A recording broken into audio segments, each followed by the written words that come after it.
сайн байцгаана уу?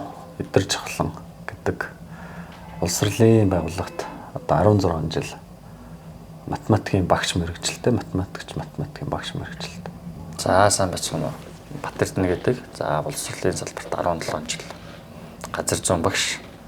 За тэгээд Дархуул аймгийн Батэрдэн гэж нэрлэдэг, Цахимын Батэрдэн гэж нэрлэдэг. За одоо Улаанбаатарт орж ирээд хувийн хвшлийн сургуулиудаар ажиллаж байна. Одоо бол 3 тамирын Батэрдэн гэдэг ийм нэртэй ийм багш байна. Одоо бол төрийн бус гэдэг сургуулиудаараа ингээд дагнаад гүйцэтгэх удирдлага хийгээ явж байсан. За ингээд явж байхад бол бас яг өөрийнхөө бодсон зүйлийг хэрэгжүүлэх үе байна, хэрэгжүүлж чадахгүй юу гэдэг. Чадахгүй байгаа суурь шалтгаанууд бол ер нь бол хувь хүнээсээ илүүтэйгээр нөгөө тухайн ажлын байрны онцлог байдаг. Тэ хэлэх үг хэлэхгүй гэдгээсээ болдог. Гаргах шийдвэр гаргахгүй шийдвэрүүдээс болдог. За энэ хүрээнд бол нөгөө чөлөөт уран бүтээл, чөлөөт үзэл санаа одоо энэ арчлан одоо үзэл санаагаа одоо хэрэгжүүлж ингэж явахын тулд найз нөхдөөрөө дамжуулж одоо ханддаг. За ингийн тулд эдрээтэйгээ хандаж бид тэр бол Дархуул аймгаас одоо гарсан багш нар учраас Дархуул аймаг руугаа нийлэн багшийн дунд бол одоо арга хэмжээнүүдийг хийдэг. Ингээ явж исэн чинь нодлон над руу яг үдээд утасны дуудлага чат ирээд ингээд бухимдсан мессежүүд ирсэн. Тэрний үгээр зээл гарахгүй байна гэдэг. Тэгээ би гайхаад багшд яагаад зээл гардгүй юм бэ гэсэн чинь бидрийг ажилдгүй гэж штэ гэдэг. Яагаад ажилдгүй юм бэ гэсэн. Зуны энэ одоо 2 сар ингээд амардаг гэж байна гэдэг. Уул нь бол хуулиар нийгэм татлан төлөгдөж байгаа.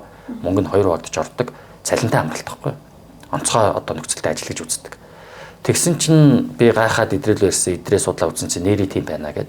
Тэгээ бид хоёр нэг лайв хийгээд хилцүүлгүүд хийсэн. Маш их хүн хамрагдсан багш нарын хүрээнд.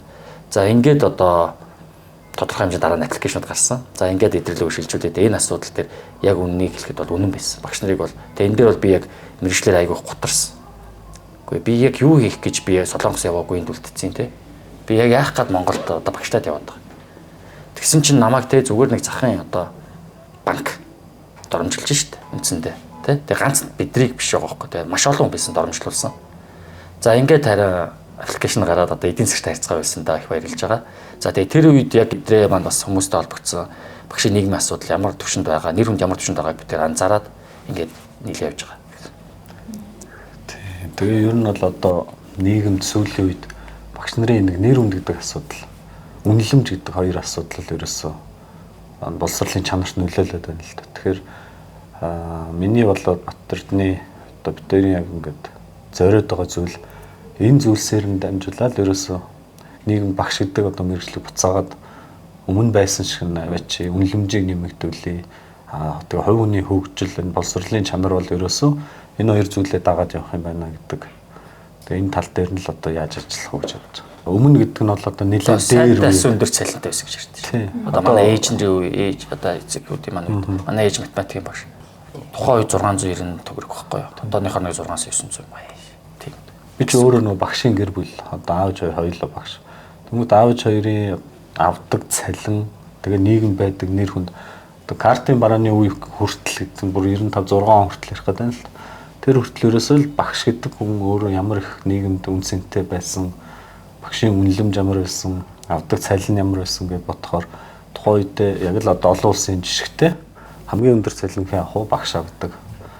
Тэгээд ийм байсан зүйлсийг одоо яг сүүлийн үед бол багш гэдэг айгуу тийм эрэлт багтай, үнэлэмж багтай мэргэжил болчиход байна шүү дээ. Тэгээд сонголтын хувьд ч гэсэн одоо яг багш мэргэжил сонгож байгаа хүүхдүүд яагаад сонгохгүй байна гэхээр ганцхан цалин гэж болохгүй. Нийгэмдх нэр хүнд гэж байгаа тийм.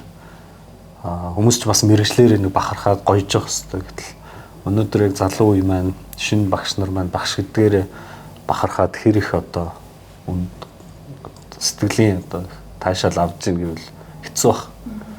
Магадгүй бусад мэргэжлүүд олон улсын төвшөнд тийм байгаа ч гэсэн гадны өндөр хөгжилтэй орнуудыг харахаар багш гэдэг мэргэжил одоо хിവэрээ яг өнөөдөр хүртэл хിവэрээ хамгийн үнцэнтэй мэргэжил хിвэрээ байгаад байгаа л учраас тэгэхээр ганцхан цалин гэж болохгүй хөгжил бүхэл зүйлийн цогцоор нь яриад байгаа. Чи одоо бид тэрдээс багш гэдээ танилцлаа шүү дээ тий.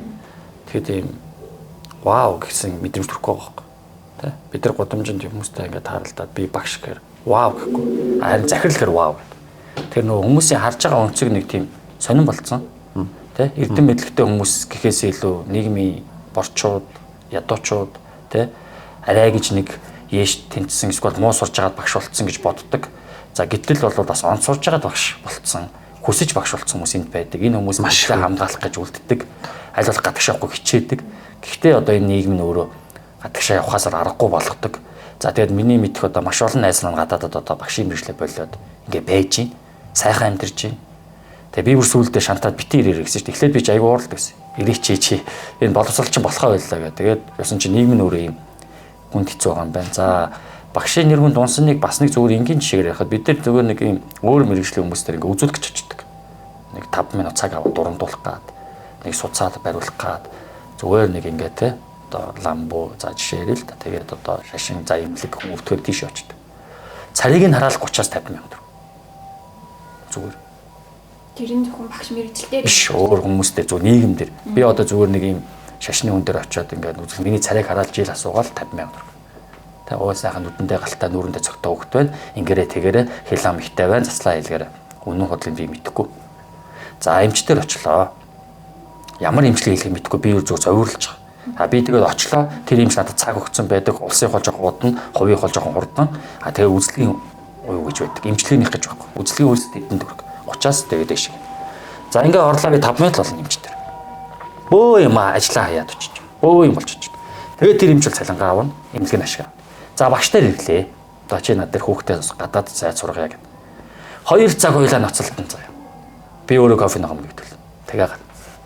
Тэр нөө үнэлэмж юм байгаа байхгүй. Багш хүнээс коучинг авдаг, багш хүнээс зөвлөгөө авдаг гэдэг юмыг ерөөсөө нийгэмд гаргаж ирээгүй. Багш нар тэрийг гэмт хэрэг хийж байгаа гэж боддог учраас үнгүүтүүлсэн. Тийм учраас бид нар бас нийгмээр байгаа. Тэрнээс зүгээр цалин нэмгээд энэ тийм амх нэмэгдэх зүйл шин чинь маш масс юм байна. Зүгээр л багштай уулзах цаг, багштай уулзах ганцаардсан зөвлөмжүүд өөрөө жоохон үнцэнтэй байгаа ч бид нар өөрсдөө жоохон үнцэнтэй байя. Тэгээ ууштараа миний хувийн орон зай, миний гэр бүлийн цагаа тий ингээд бидүүлээ сурч. Хагасаа өдөр бид нар хүмүүс цагаа гаргадаг болъё. Өөрийнхөө хувийн орон зайтай гаргадаг бол тэгвэл бидний нийгэм өснө гэдэг талаас нь бид нар бас харж бас сургалт багш нартай зөвлөгөө өгдөг.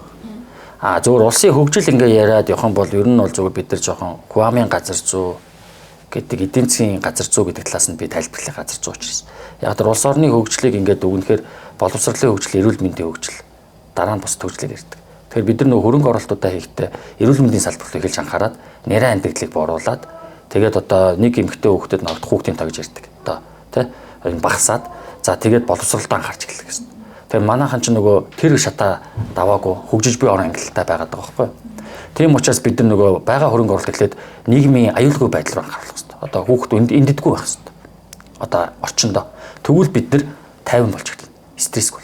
Хоёрдугаарт нь тэгвэл тэр энддэггүй байгаа хүүхд маань цөөхөн байгаа учраас аюул үнцэнтэй болно тийм үү? За үнцэнтэй учраас боловсролт нь анхаарч эхэлнэ. За одоо энэ бол Монголд нэлээд явцсан эмэгтэй хүүхдийн боловсролт аюул их анхаарсан. Одоо ингээд эмэгтэйчүүд аягүй боловсролтой болсон. Буцаага тэр боловсролтой болсон хүүхдүүд чинь боловсролгүй эрэгтэй хүүхдээ голж эхэлдэг. Одоо манад байдаг жишээ Оросд байдаг жишээ. За тэгүн гол боловсрол руу ингээд бүх нийтийн боловсрол руу анхаарья гэхээр тэр боловсрол гэдэг зүйлээр хөрөнгө оруулалт тэгээд хамгийн сайн сургууль, хамгийн сайн багш улс орон дээр байх хэвээр. Хамгийн сайн сургууль, хамгийн муу сургууль гэж яригдах хэвгүй. Энэ хоёрын хоорондох зөрүү байх хэвгүй. За энийг сая PISA үнэлгээ батлаад өгсөн. Бид нар маш муу үнэлэгдсэн гэдэг бодод байгаа үнэн маань энэ. Энэ юу гэхээр ерөөсөө л бид нар боловсролд анхаараагүй. Багш гэдэг нэр хүндийг унагцсан хүмүүс хүсэж багш руу олддгоо. Одоо ингээд 10 ажлын байр тавья л да. Тэнгууд эрэлтдээ одоо мэрэгжлэгдэх дээр багш байхгүй. Шууд л оюутлахаар явъя, гадагшаа явъя те. Бараг багш хийжсэнээс те ингээд өөр газар галс очиод нэг барьмайн зөөгч аягуугч хийчих. Гадагшаа ямар нэг хэлний бэлтгэлд явчих. Тэндээ нэг аягуугч хийчих. Ирээд нэг 2 өрөө байр аваад нэг машин аваад одоо UB капт ч юм орчих. Ийм юм руу бүр ийм орцсон нийгэм залуучдын хүсэл нь багшигээд багш болоод те би хүүхдийн хайрыг аваад хүүхдээ одоо нийгэмд нэр хүндтэй болоод те ингээ явхад миний асуудал байгаа байна гэдэг ингээ хэвээр. Нөгөө талаас бол багшаас хальширж байгаа хүмүүс. Эцэгчүүд амар дарамталдаг, сэтгэл зүйрүүнд дайрдаг, багшийг доромжилдаг, стрессээ гаргадаг юм бөмбөг болгоцсон. Тэгээд орж ирээд дураараа загнад учраас багш нар айгаад ажлаас их гарах үзэгдэлтэй болцсон. Ягаад тэр тэгж загнуулаад өөрөө сэтгэл зүйд хэлэхгүй байхгүй бид нар чинь. За ийм байна. Тэгэхээр ер нь бол хүний хөгжил рүү анхаараагүй, боловсролын хөгжил рүү анхаараагүй, манай улс орон нөгөө анхаарах дараалал зөв ирэмблээгүй. Тэгээд зам руу, юу руу, тэгээд мод руу, тэгээд модоо тарих боловсрол байхгүй модоо тариад байгаа. Айл болгоо нэг мод хаан тарих, замын хажуу тарих юм уу, голыгоо ихэнх тарих юм уу, тий? Үерийн системэрэн дээрээ одоо тавих юм уу, тий? Үерийн системээ яаж гаргах юм гэдэг чинь одоо хот газар зүйн асуудал байхгүй. Тэр энийг нь ярьдаг багш байхгүй, энийг нь заадаг багш байхгүй болтол нь боловсрол хайцсан байна. Бас нэг нөгөө унаад байгаа нэг том шалтгаан тогтолцоо. Боловсрол өөрөө нөгөө үнэлгээ гэдэг юм дээр айгүй чухал явдаг. Тэнгүүт одоо улсын шалгалтыг сургуулиудад өгдөг болсон. Яамнаас нь юм уу одоо хариуцах ерөнхий газраас нь нэгдсэн авах байсан шүү дээ. За бид нарыг бол 10 жил байхад яамнаас ч юм ерөнхий газраас нэг шалгалт авдаг байсан. Гэхдээ ер нь бол үнэлгээ унж эхэлж исэн үе. Өнөөдөр бол улсын сургууль, хувийн сургуульч адилхан 12 жилээр төгсөж байгаа хүүхдүүд хэн шалгалт авдаг? Сургуулиуд өөрсдөө авна, сургуулиуд өөрсдөө үнэлнэ, засна, дүнгээ тавина. Тэгэхээр эн чинь өөрөө үнэлгээний нэгдсэн цогц систем байхгүй болчихоор юу гэж юм хэрэг хүүхдүүд багштай багшгүй сургуулийг төгсдөг болсон. Өнөөдөр сургуулаа төгсч чадахгүй ч юм уу шалгалтанд тэнцдэг хүүхд гэж байхгүй. Хувийн сургууль нь бол маш өндөр дүнтэй.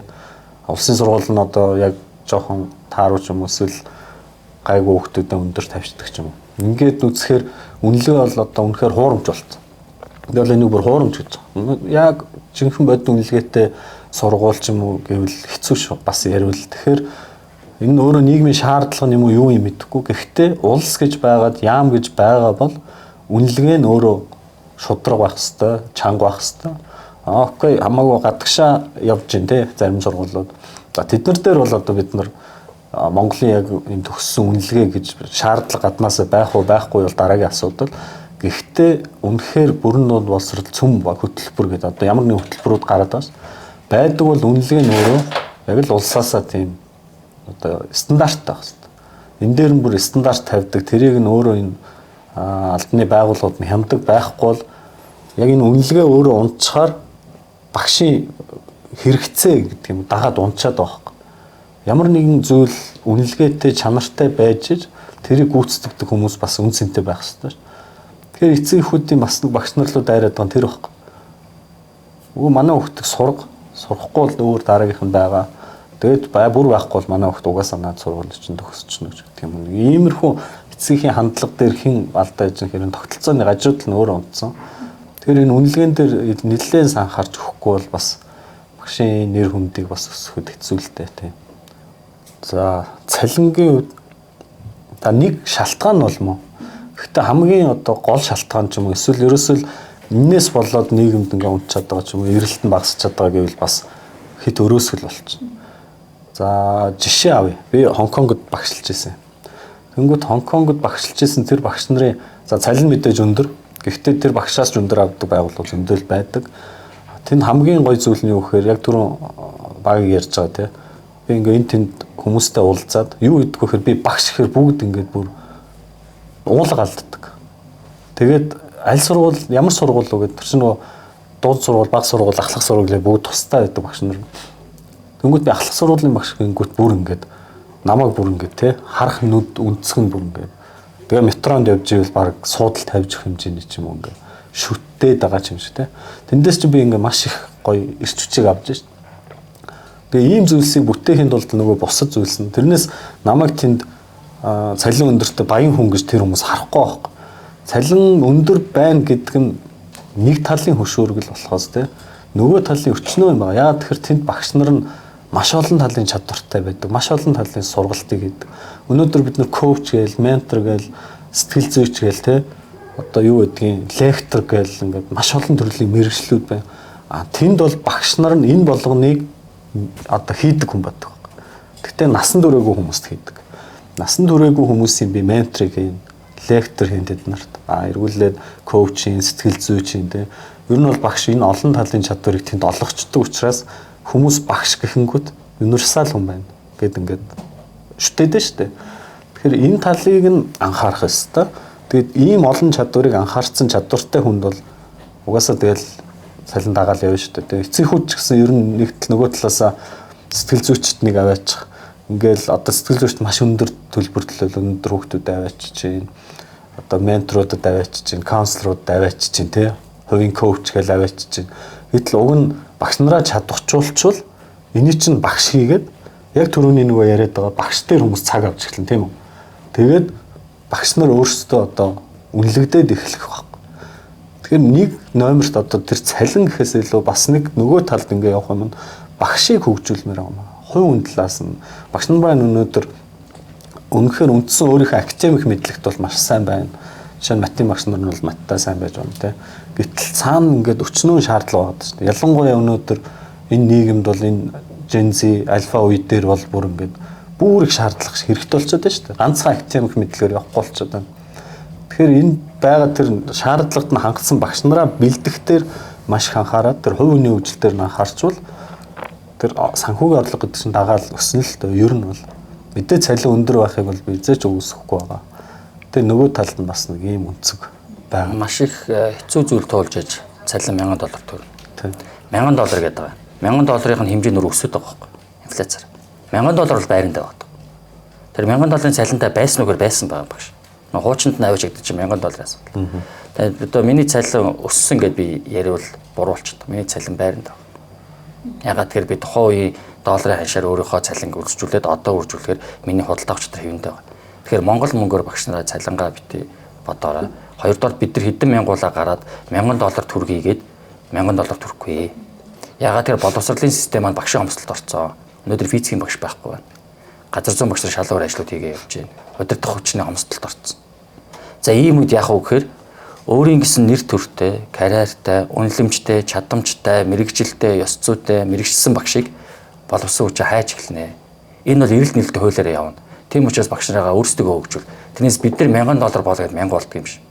$1000 багш ч Монголд байна, $2000 ч багш байна, $3000 ч багш байна. А тэр хүмүүс яаж аваад байгаа юм? Юуг золиослоод байгаа юм? Яаж мэрэгчлэлтэд анхаарат байгаа юм? Мэрэгжлийн хөгжилтэд яаж анхаарат байгаа юм? Нэр төрөө яаж эрхэмлээд байгаа юм? Өөрийн хувийн орон зай, өөрийн цаг хугацаагаа яаж үнэлээд байгаа юм бэ гэдгийг сураач л гэж багш нартай хэлмээр байна. Тэгсэн цагт бидний хүссэн үсээгүй энэ төр маань багш нар ийм цалин дээр ирэхгүй, ингээ тгий гэж ярьж эхэлнэ. Тэрнээс бид нар гуйгаад өгөөч гэд ингээд гадаа ноч зогсоод надад цалин өгчөлдөө нэг 100,000 нэмчих, 200,000 нэмчих гэл. Нэг хүн гарч иж микрофон бариад цалингийн чинь 500,000-аар нэмсэн шүү. 3 сард нэг удаа мөнгө өгнө шүү. Энд чинь халамжийн тогтолцоо. Үнэхээр тогтолцоо биш ээ. Тийм учраас сайн дурын санаачлагтай байгаад мэрэгжлийн холбоод нь ажиллаад хүмүүсээ хөгжүүлээд багш нар нэр хүндтэй байгаад хэр баргийн юмн дээр гандчихгүй, гундатчихгүй те нэг салхин хийсдэг хамхуул шиг байдаггүй ийм багш нарыг хөгжүүлэхийн тулд бидэд ингээд бас өнөөдөр энэ видеогт орж байна. Тэгэхээр багш нар минь мэрэгжлийн хөгжил нэр хүнд гэдэг зүйлээ хэдүүлээ ялгаж салгаж ойлгож явахгүй бол зүгээр нэг хүний цаас бичдэг нэг судалгааны ажилтан болох гэдэг шүү гэж хэлээ л да. Янз. Ер нь бол яг хуу гэрээ байгаа учраас гэдэг. Гэхдээ багш нар хамгийн хүн загнуулах дургуун гэсэн юм. Тэр нэг ахтар одоо гэрээ чинь байгаа учраас айгаад тахгүй. Зүгээр л багш нар шүү дээ тий. Хүүхдээ хитрхи хайртай. Тэгээ яг нөгөө цалингаа нэмүүлээгээд ингээд явах гингод нэг хэдэн хүүхд нөгөө дэвтэр номгүй ингээд аяж аавна ингээд яагаал гингод өөрийнхөө хүүхдийг мартаад нөгөө хүүхдээ чинь хөл гар нь хааваа бүрэн бүтэн байна уу яана янагээ гүйчдэг тэгээ завгүй болчихдээ. Тэгээ тэрийг нь боддог хүмүүс нь бодмоор. Гол нь тэрийгээ нөгөө хитрхийг хайртайгаа холждог учраас нөгөө мэрэгжлийн талаар нь авчдаг байхгүй. Үйлчлэгээ эн чинь ганцаарчсан сургалт шүү. Тэгээ энэ VIP сургалт шүү. Энэ төвшинчилсэн сургалт шүү. Энэ ялгаатай байдал шүү. Тэ энэ хөгжлийн бэрхшээлтэй хүүхдэд харьцаж байгаа сургалт шүү гэж ялгадаггүй. Хоёрдугаар бол багш нар нөгөө бас нөгөө тал нь байна. Тэр нь юу вэ гэхээр бас нөгөө тэр хүүхний онцлог учраас бас нэг юм хүнлүү хит их хараад ихгүй байх тий. Хит их одоо хэрүүл хийхгүй байх, хит орилохгүй байх гэдэг этикийн ёс зүйн тал байдаг учраас бас хилийг хаздаг. За ашиг та. Хамгийн сүүлд одоо багшийн цалин нэмсэн ч гэсэн санаа. Яг цалингаа нэмэхээ гаргах гэсэн чинь хонхон дуурал 9 сарын 1 болохгүй хүүхдүүдэд бодоол ярьцсан. Тэгэл нэг амлалт бичиг санамж бичигэнд итгэцэн. Эмчнэр тэгэхэд биш үү те. Ээлжиж гарч байгаа цалингаа нэмүүлээ буужсэн. Маш зөв юмч гэсэн. Ялгаа л ерөөсөө. Тэрнээс багш нар бол нэг ахтар үгээ болгоод байдаг хүмүүс биш. Хэлэх юм хэлнэ. Гэхдээ жинтэй хэлнэ. Хэлтлээ бол нэлээд олон удаа сонсно. Хүндлэн, тоолно. Тийм байдаг. Тэгээ дотоод сургуулийн дотоод асуудал бол багш нар харьцангуйгээ хэлнэ. Айдаг багш нар байгаа. Гэхдээ тэр бол тухайн хүүхний асуудал болж байна. Ерөнхий багш бол өөрөө байнга самбарын өмнө зааж яадаг, хичээл зааж яадаг учраас ер нь бол хүнээр үгээ хэлүүлэхгүй, ер нь заалах дургүй шүү. Тэгээ яг нөгөө залуу багш нарын хувьд бас нэг жоохон дутагдаад байдаг юм нэмээ хэлэхэд нөгөө хууль зүйн мэдлэг, эдийн засгийн мэдлэг тий одоо менежментийн мэдлгүүд нь жоохон орхигдсон талууд байгаад байдаг. Илүү нөгөө хит их нөгөө академик өөрийн мэрэгжилтэд анхаарал нөгөө наазахын амьдралын soft skill-үүдээ орхигдуулсан хууль эрх зүйн мэддгүйгээс болоод маш их хохирдог. Эдийн засгийн одоо мэдлэг багасаа болоод жоохон ингээд санхүүгийн алдагдлалд хүрчдэг ч гэх юм уу. Нэг энэ талын юмнууд бас байдаг. Тэгэхээр битээр бас нэг зориод байгаа юм. Энэ талын боловсролыг бас хөгжүүлмээр байна. Ер нь багшийн soft skill-ийг айгүй гоё өндөр болгочих юм бол нийгэмд эрэлт бол байгаа. багшийн хийж чадах зүйлсийн эрэлт бол маш их байна. 13 онд одоо шинжилсэн хөтөлбөрийн баг, цөм хөтөлбөрийн баг гэж гарч ирээд Монголын бүх багш нарыг сумдаар нь тойрж яам нь хэрэгжилтийн баг гэж гаргаад очиж газар дээр нь зөвлөх үйлчлэг үзүүлчихсэн. Энэ зөв тогтолцоос. Одоо ковид гарсан Монголоос хамгийн түрүүнд онлайн сургалтын арга зураг шилжсэн. Багшийн хөгжүүлэх хөтөлбөрийг онлайн руу шилжүүлсэн. Бие даах руу шилжүүлсэн, хосолсон руу, холимог руу, блендд руу шилжүүлсэн. Тэгэхээр бол улс ол юм хийгээд байгаа. Хийж байгаа юм чанартай чанаргүй хүрж ийн гэдэг бол тусдаа асуудал. Тогтолцоо зөв байгаа. Ганцхан судалгаа нь талис гэж судалгаа байдаг. Талис судалгаан дээр яасан бэ гэхээр хүн ер нь мэржлийн хөгжүүлэхээр хуулинд хоёр залдаг. Нэг нь бол албадан захиргааны аргаар буюу саяны хэлдэг, төрийн аргаар. За энийг бол маш сайн хийнэ. Зэрэгтэй холбоотой, цалинтай холбоотой. Яаж яж байгаа суучна. Хоёр дахь нь сайн дурах. Тэр нь ажлын байран дээр багаар хамтран гэж үүдэг. Тэгээд сургалтуудыг харахаар ямар сургалтуудад хүн ач холбогдол өгдөггүй вэ гэхээр үнэгүй сургалтанд. Өөрөөс нь ямар ч мөнгө гараагүй сургалтанд багш нар суудаг. Суусан ч юм нэгдэхгүй. Өөрөөс нь 50000 төгрөг, 100000 төгрөг, 20000 төгрөг гарцсан байвал сертификат нь хаана багшаа, даалгавар нь хаана багшаа, файлыг чинь авчих юм шиг. Үнэгүй сургалтууд буюу төрийн зохиолж байгаа сургалтууд маань заримдаа үнэгүй болчихоор өөрөөс нь юу ч гардаггүй, цаг хугацаанд гардаг учраас дэлгэцийн ард нуугддаг, утсаа авахдаг, даалгаврыг амархан хийчих гээд байдаг те. Нэг арга заах гэдэг ийм хандлагууд. Энэ бол зөвхөн багш нар биш бүх тогтолцоонд. Тийм учраас бидний ярьж байгаа онцөг бол төрмөн ажиллаа хийж байна. Тэр ажлыг бид нар нэмээд одоо шүүмжлээд яах юм бэ? Хангалттай явж байна. Бид нар өөрсдөө тэр бүтээгдэхүүн бараг зарим сургалтын дээр би сурагч багшаар ажиллаж байдаг. Тухайн сэдвээ зааж байдаг. Нөгөө үнц нь юу гэхээр өнөөдрийн Батэрдны хэн бүтээсэн юм гэхээр Батэрд нь өөрөө бүтээсэн. Би газар зүйн мэргэжилт. Гэхдээ би захим зааж байдаг. Намайг заасан багш нар байдаг. Надад заасан менторуд байдаг. Тэгэхээр өдөр болгон шөнө орой өдөртөө одоо бити нойроо хас бити унт гэдэг юм шиг унтахгүй гэдэг юм шиг. Мэргэжлийн хөгжил дээр өрсөлдөн бай. Дэлхийн өнөөдөр юуг зааж? Би өнөөдөр англи хэл муу. Гэхдээ би яг англи зааж байгаа газар зүйн зааж байна. Муу зааж магадгүй. Гэхдээ миний ярьж байгаа презентац, миний ярьж байгаа видео, миний ярьж байгаа сэдв яг англид ижилхэн зааж ярьж байгаа. Ингэж бид нар харах хэрэгтэй. Япон энийг өнөөдөр ингэж зааж байна. Америк ингэж зааж байна. Монгол ингэж зааж байна. Би хүүхдтэй ингэж ялгаатай хүргэе. Одоо бид нар гадаадаас ирсэн хүүхдүүдийн хүүхд орж ирж шавар. Яаж заах юм? Аргаа мэдэхгүй. Шууд тэр хүүхдийг гадуурх жоох бүлээд. Тэр нь бол нөгөө дээрлэлт чинь одоо бүр нөгөө хүний биеийн харилцаагаар биш болчиход штэ. Бүр хилийн, соёлын, мэдлэгийн бүлээд орж эхэлж байгаа юм. Тэгэхээр энийг багш л харна. Багш л мэднэ. Тийм багш нар олон байх хэвээр. Тийм багш нар арга зүгээ харамлахгүй байх хэвээр. Түгэж явах хэвээр. Ийм хүүхдээ ингэж харьцнаа. Ийм хүүхдээ тэгэж харьцнаа. Ийм багшийг ингэж хөгжүүлнэ. Энэ талаас нь багш нар өөрсдөө сайн дурын холбоондоо нэгдээд гишүүнчлэлтэй байгаад хэрэгэ хөгжүүлдэг. Тэрнийхээ төлөө одоо өсвөлэн гэж ярьдаг те. Hungry байдаг. Байх юм бол хөгжнөө. Түр бол ажиллаа хийж байгаа. Түр маш их зарлагаас бүх багшийг хөгжүүлж байгаа чинь 40 мянган багш байгаа шүү дээ. Их зөвхөн Епс дээр. Тэг энийг чи яах юм бэ? Хэдэн ажилтан байна те. Тэгэхээр түр бол ажиллаа хийж байгаа. Зөвхөн тэрний зохицуулт зарцуултанд буруу зүйл нь бол би хэлмээргүй байна. Зүгээр багш нар маань тэр өгж байгаа сургалтанд нь өсвөлэн байгаа ч те.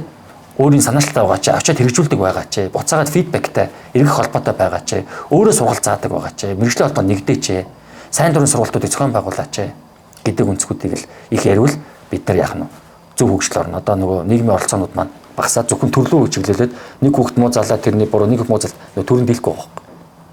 Нөгөө тогтолцоонд буруу төрөө идэгш манаас тогтолцоонд буруу учраас төрмөнд дийлэхгүй. Тэгээ ер нь яг л санал нэг одоо мэргэжлийн холбоодын одоо ажиллах тэдний үүргэл ер нь дутагдаад байна.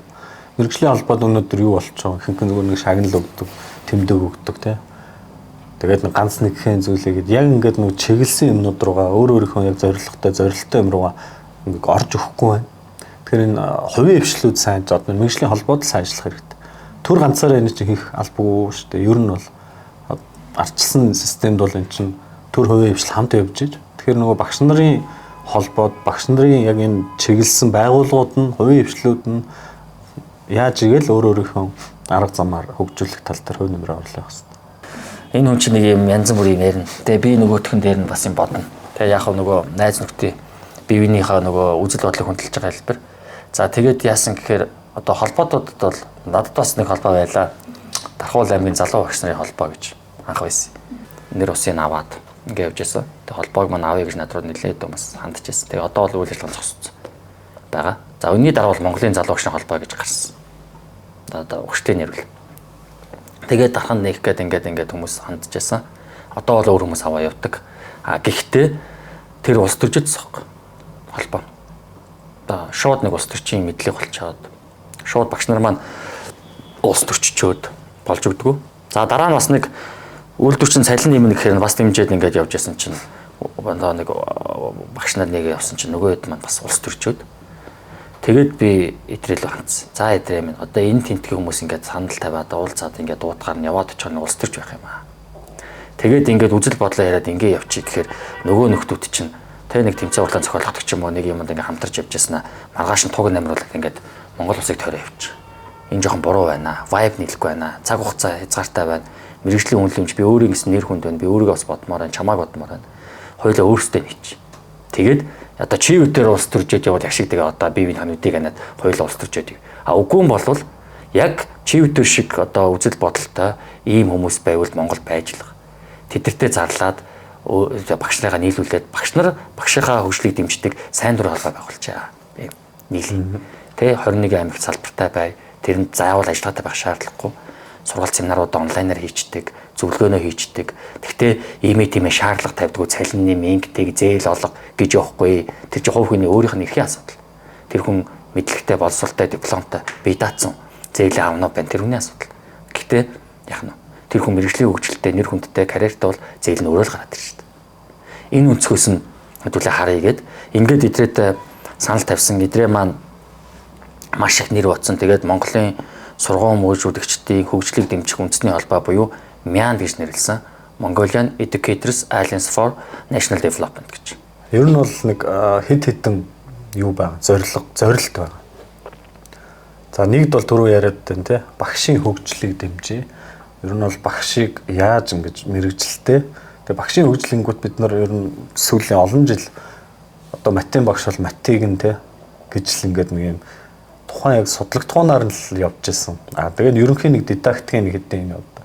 Гэтэл одоо өнөөдрийн шаардлагаар маш их юм ярих боломжтой болж байгаа. Түрүү яриад байна технологийн хөгжилтэй. Өнөөдөр багш нар бол технологи маш өндөр мэдлэгтэй болох хэрэгтэй. Тэгээд технологийн мэдлэгингүүд чинь ганцхан програмчлал, кодчлал биш шүү дээ. Энэ чинь маш олон төрлийн наазах имэйл явуулах соёл байж байгаа тийм үү. За хоёрт хувийн хөгжлийн юмнууд маш их байх хэрэгтэй хүн дээр. Одоо түрүүн ярьж байгаа хууль эрх зүй, санхүүгийн мэдлэг, эдийн засгийн мэдлэг, эрүүл мэндийн мэд боловсролч гэдэг. Багш нарын бас нэг айгүй хаягддаг юм байна. За гуравт бас нэг хаягдаад байгаа маш том сэдв. Багшийн хүүхэд. Багш нар маань ингээд цаг наргүй бусдын хүүхдийн төлөө яваад байдаг. Тэгээ өдөржин ажлын байранда хүүхдүүдтэй ажилласараад яг гэртээ ирээд аав ээжийнхээ үүргийг хийх гэхээр одоо ядардаг юм уу те. Би өөрөө ч гэсэн айгүй мэдэрдэг л байсан л та. Тэгээд багшийн хүүхдээс маш их чармаал шаарддаг. Чармаас нь гайгүй явах боломжтой. Тэгээд ер нь ердийн байвал хэцүү болчихно. Тэгэхээр энэ багшийн хүүхдийн хөгжил дээр битээр бүр ингэж маш том анхаарал хандуулах гээд бас энэ холбоог байгуулад. За одоо би өөр дөр жишээ аваад өөрөө л бус дээр бас жишээ авчи. Манай багш нар намайг таних учраас хэр баргийн ямар юм ярьж байгааг л ойлгох байх. За тэгэхээр юу гэхээр бид нар насан туршдаа одоо ингэ багшилж гин гэдэг амьдралын циклтэй багш. Бага анги бол 1-р ангиас 5-р анги.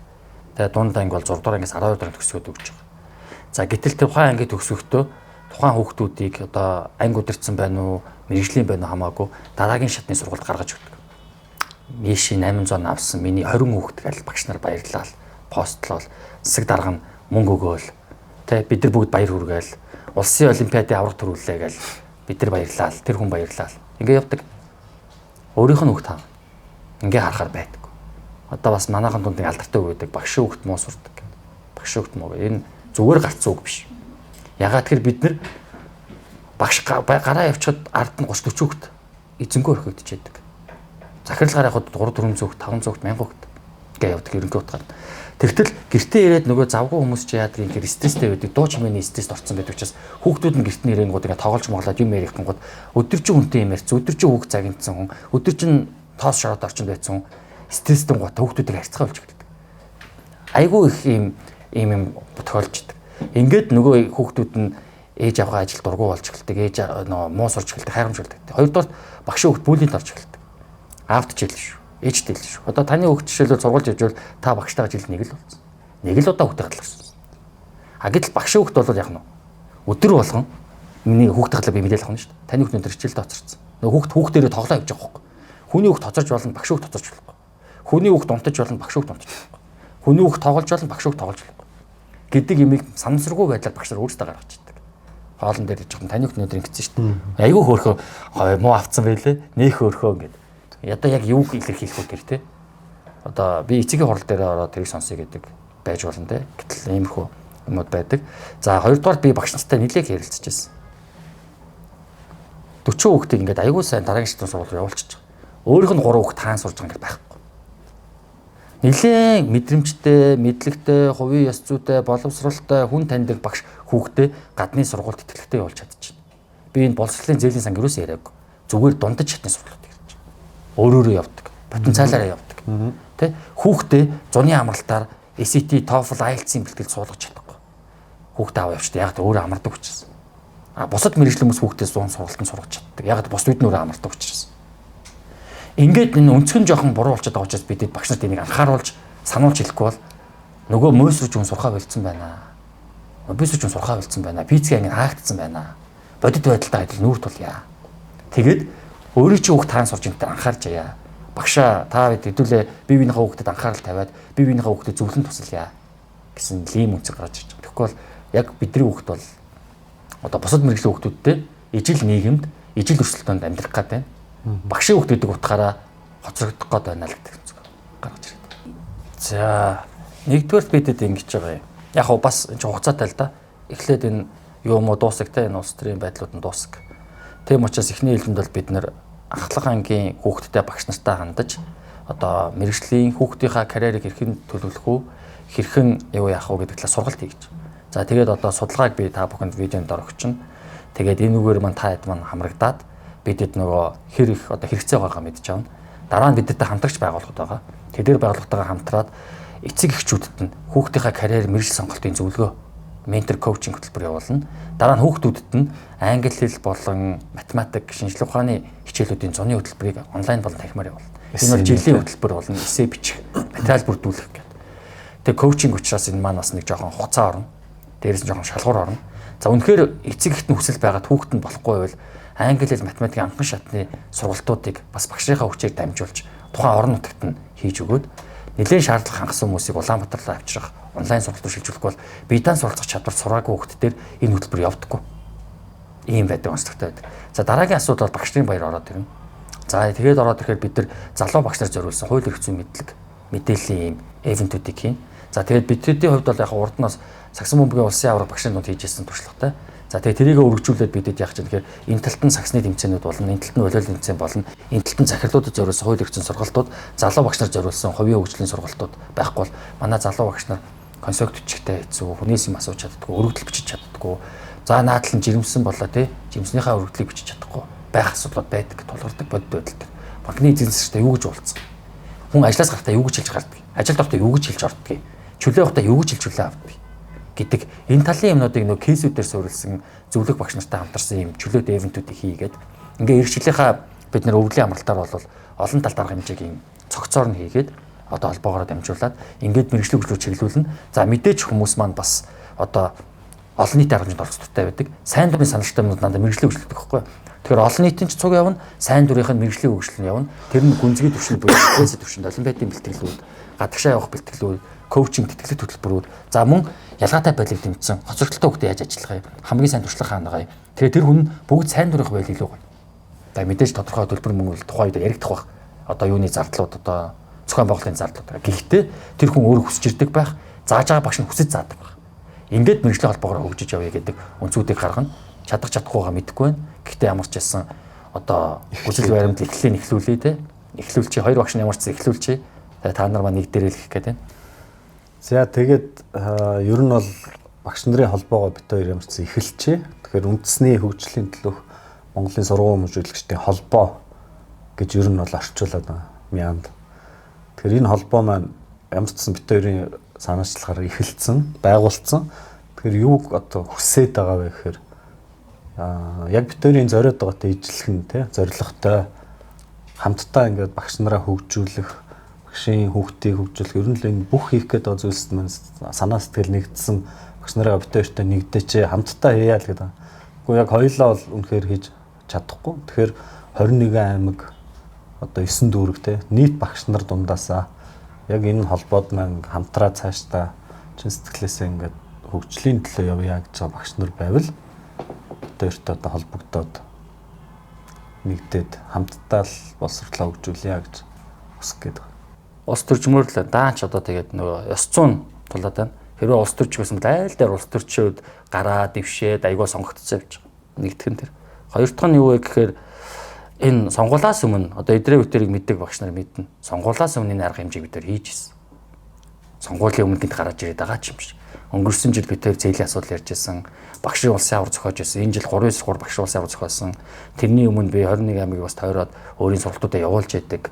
Тэ тодорхой багш нар одоо эзэмшлийн хурлууд дээр ур чадрын уралдаанууд дээр зөвлөгөө аваа явж яадаг. Бид нар бас өөрсдийн гэсэн пэйж хуудастай багшийн хөгжлийг дэмжих, багш таны хөгжилгээд. Тэгэхээр энэ дээд төрөнгө 10 жил хэвцсэн юм байна. А зүгээр яг энэ багшийн одоо энэ асуудал дээр энэ боловсролын систем дээр улс төрийн хүмүүс жоон тоглолт хийгээд байгаад бол бид тэр жоон игдүүцсэн. За тийм учраас бол нээ. А дээрэс нь бол тэр сонгуулиуд 7 сарын 2-нд дуусчихнаа. 27-8 гэд хил аман дуусна. Бид нэр 8 сард багшийн баяраа хийхэд холбоогоороо гишүүнчлээ татаал явж л байна. Энийг мэддэг хүмүүс нь мэднэ. За зүгээр нэг юм уу сарын нэг одоо тий нэг сонгуулийн асуудал 4 жил 8 жил гэдэг юм ярьдаг хүмүүс нь бол яриа яваг. Тэр хүмүүс нь тэгээ явж л. Гол нь үндсэн суур зарчим үндсэндээ бид нар багшийн мэргэжлийн хөгжлийг ярьж байгаа энийгээ ч олон жил ярьсан учраас энэ дээр бол би нэг хайхгүй байгаа. Тэгээд 9/4/21 аймагт дэвшдэг тэгээ богинохон сарын дотор гардаг улс төрч Монгол байхгүй. Зүгээр л бид нар саналуудаа аваад хүмүүстэйгээ уулзаад бэлэн байдлаа хагаад багшийн байртал бэлтгэж чинь. Тэгээс амар сонгуулийн дараа гэж намар болчихно. Наадмар хинч болдохгүй. 8 сард бүх багш нар дараа жилийн төлөвлөгөөр ордог. Бид нар 9 сарын 1-нд юу ярьж багшийн холбоог нээх үү? 10 сарын 5-нд ямар багшийн баяр хийх үү? Тэгээ бүтэн жилийнхаа дараа жилийн хичээлийн жил дээр ямар сургалтуудыг хийх үү? Тэгээ одоо энэ ахлах анги дээр байгаа хүүхдүүдээ багш нарт зуны сургалтаар амралтаар хүүхдүүдэд ийм зөвлөгөө өгөөч гэдэг нь хэлж амжихгүй бол яах нь вэ? Нэг жил алдна. Нэг үеийн хүүхдүүдийн бас боловсрал, нэг үеийн багш нарын боловсрал хүүхдийн төлөө сэтгэл нь алдах гад хугацаа дуусах гээд байна. Тийм учраас нэг олон хүн хэрэггүй. Зүгээр чанартай сэтгэлтэй хүмүүстэйгээ уулзаад юмнуудаа яриад холбооныхоо дүрм журмыг шинжилээ, зохицуулаад ингээд бэлтгэл ажиллаад орё гэж байгаа. Тэгээ сонгуул гэж харж байгаа сонгуулаараа хараг намар хүрээдэг чи битэр байж л байна. Сонгуул гэж харахгүй байгаа нь бэлтгэл ажилдаа хамтарч байгаа. Нэг ахтар тэгэл одоо лайв майв хийгээл 21 аймгаар торойгүйгээд зардал мөнгө байхгүй шүү дээ. Зүгээр онлайнаар хуралд чинь, саналуудаа явуулж чинь, үзэл баримтлаа солилцож чинь. Тэгээ багшийн хүүхдүүд хэд байна? Туслах боломж байна уу? Тэрэн дээр нь сат дээр нь, мат дээр нь, IELTS дээр нь бэлтгэх англи хэлний багш, математикийн багш бол бид тэд дээр нь жоохон зөвлөгөө өгч чинь. Энэ сэдвийг ингэж заагаарай. Ингэдэж шүү, тэгдэж шүү, тэ? За намар ингэ шүү, хавар ингэ шүү. Хүүхдүүдэд ингэж хэлээрээ, ээж аауд нь ингээрээ. Энд чинь бас нэг хугацаа байхгүй. Тэгээ энийг чи хүлээгээд ахаар битээр бас өгшөрөх гээд байна. Тэ? Энд чинь олон жил ярьлаа, олон хүнтэй уулзлаа. Тэгээд төлөвлөгөөнийхөө дагуу л явж байгаа. Тийм л юм. Тэгэж хэлээ даа багш нартаа. За баярлалаа.